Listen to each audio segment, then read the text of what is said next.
So in this video, we're not going to be cooking. I'm going to show you guys how I make a test shoot, a small one, for my food photography business. So besides just cooking on YouTube, we do stuff like this. This is the kind of stuff that I'm developing for my portfolio so I can show prospective clients the kind of things that we do. Now, this is a small shoot at home, so you see me setting everything up. There's not a lot of production going on here. It's just going to be a little tiny sandwich, and I made it on purpose as simple as possible so we could spend all the time just in getting set up, seeing the food, walking you guys through the angles that we use, and the final effect that we want for the image to be.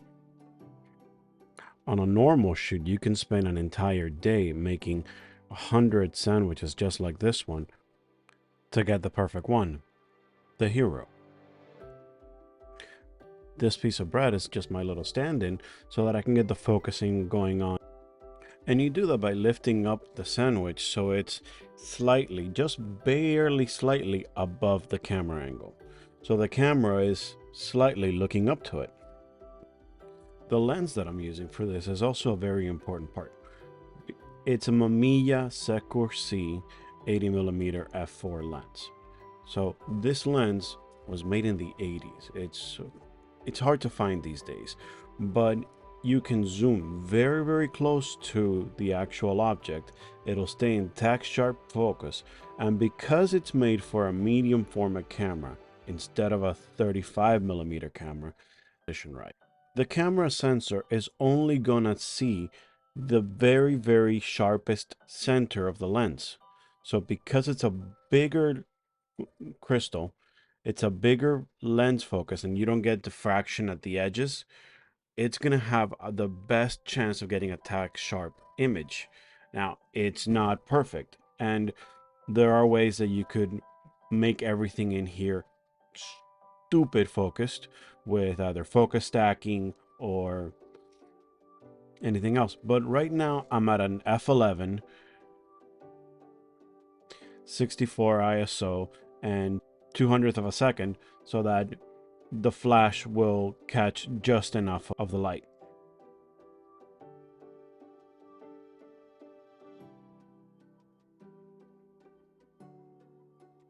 So this is what it's starting to look like. We're getting there. And what I'm trying to do is basically make you the size of an ant looking at a sandwich in a picnic. At this monumental, humongous piece of, oh my goodness, it's right there.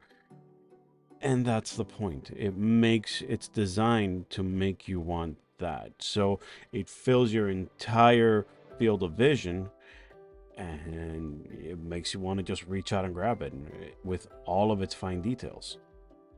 Now, once your composition is dialed in, you don't touch the camera anymore. If you make any adjustments, you make it on the object itself. Do not move farther up and down. Once you're happy with your shot, and this is the way that it's going to fill the frame, that's it. And what we're doing at the end is adding the extra, building the rest of the scene. So you're going to see me add a background, you're going to see me add little garnishes here and there, but that is it. We're not touching the image anymore. And the reason for that is, if you're doing a complex image where you have things in the foreground, in the midground, and in the background, and you want everything sharp, or certain things sharp, if you move, and you can only do that by taking multiple pictures and then blending them all either in Photoshop or in Helicon Focus or something like that. But if you move any one of those things, you got to start over, because you've already shifted the entire scene. So one image is going to look different from the others. Your sandwich location is just half an inch to the left or to the right, and then it doesn't look the same as with the other images. So that's very important. But once we have the composition, now we turn into the lighting. And for this, since it's a test shoot, I'm only using one light with one modifier. I'm using a Godox 600 watt flash at a quarter power. That's not the big light that's lighting the shot. That big light is just there so that the video camera can show you guys what I'm doing. Because the flash is so powerful, this light isn't registered at all in the shot. You don't get any light pollution from it.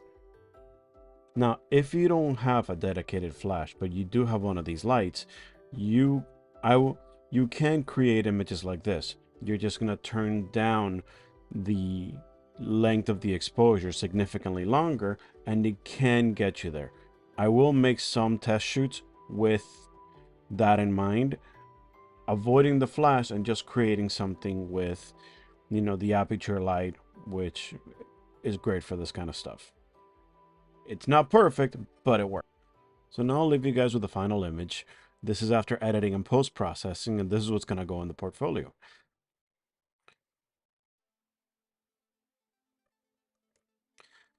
That's all from me for now. In a few weeks, when the website is live for food photography, I'll drop a link over here so you guys can see it.